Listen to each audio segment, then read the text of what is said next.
आप सभी को मेरा नमस्कार। तो लास्ट वीडियो में जो मैंने आपसे पीपीएच के बारे में बात की थी, तो हमने सिर्फ प्रेगनेंसी के दौरान जो कारण होते हैं पीपीएच के, उसके बारे में हमने आपको बताया था। अब मैं नेक्स्ट आपको बताने जा रही हूँ जो कारण डिलीवरी के दौरान हो सकते हैं, जिसकी वजह से पेशेंट्स को पीपीएच होने के चांसेस रहते हैं। जैसे कोई पेशेंट ऐसी जगह पे डिलीवरी कराते हैं, वहां पर सारी सुविधा नहीं है, वहां पे गायनेकोलॉजिस्ट नहीं है और पेशेंट को नर्सिंग स्टाफ या दाई जो है वो डिलीवरी करवा रही है, तो उस केस में अगर उन्होंने दवाइयां गलत तरीके से दे दी, ज्यादा देर दे दी, या कभी ऐसा हुआ कि पेशेंट को 6-8 घंटे ही डिलीवरी नॉर्मल के लिए वेट करना चाहिए था और पेशेंट को 12 घंटे हो गए, 16 घंटे हो गए, 24 घंटे हो गए, प्रोलॉन्ग्ड लेबर बोलते हैं जिसको हम, उस तरह का कुछ होता है, तो ये सब कंडीशंस में एटॉनिक पीपीएच मतलब बच्चेदानी नहीं सिकुड़ पाती और ब्लीडिंग ज्यादा हो जाती है। अब मैं आपको इसके ट्रीटमेंट के बारे में बताना चाहूंगी।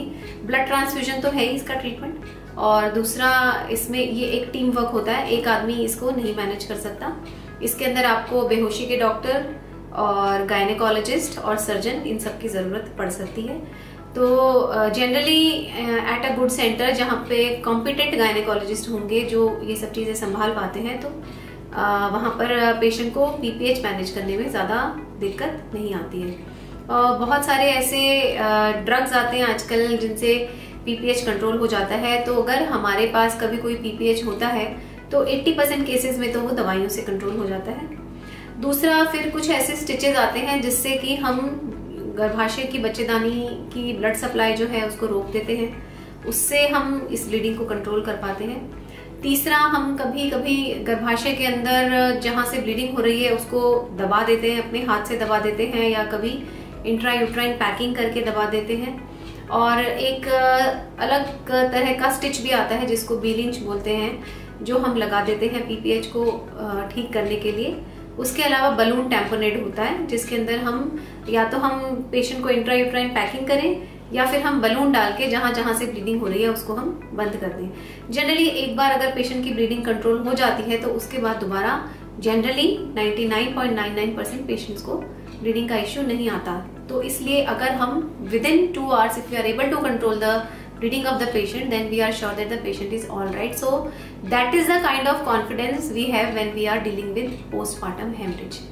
तो पीपीएच में सबसे इम्पोर्टेंट यही होता है कि जो अटेंडेंट्स होते हैं, आपके लिए क्या इम्पोर्टेंट है, आप लोगों को पैनिक नहीं करना या चिल्लाना और इस तरह से डॉक्टर्स के ऊपर ये लगाना कि आपने नस काट दी है, इस वजह से प्रॉब्लम हुआ है। इसकी बजाय आप अगर उनके साथ कोऑपरेट करेंगे तो ज्यादा अच्छा रहेगा, क्योंकि वो भी उस टाइम पैनिक्ड होते हैं। अगर उनका दिमाग चलना बंद हो जाएगा उस टाइम पे, तो फिर वो कैसे पेशेंट की जान बचाएंगे? आप खुद सोचिए, जो आदमी खुद घबराया हुआ होगा वो दूसरे को क्या बचाएगा?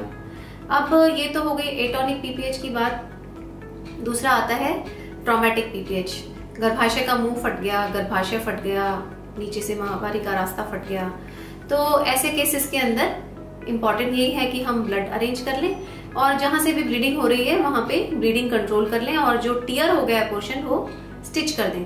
ट्रॉमेटिक पीपीएच जो होता है वो मैनेज करना बहुत आसान होता है। ज्यादातर डॉक्टर्स जो अच्छे सर्जन्स हैं, अच्छे डॉक्टर्स हैं, वो स्टिचेस लगा के विदिन 15-20 मिनट्स और मैक्सिमम विदिन 1 आवर पेशेंट की ब्लीडिंग कंट्रोल कर सकते हैं।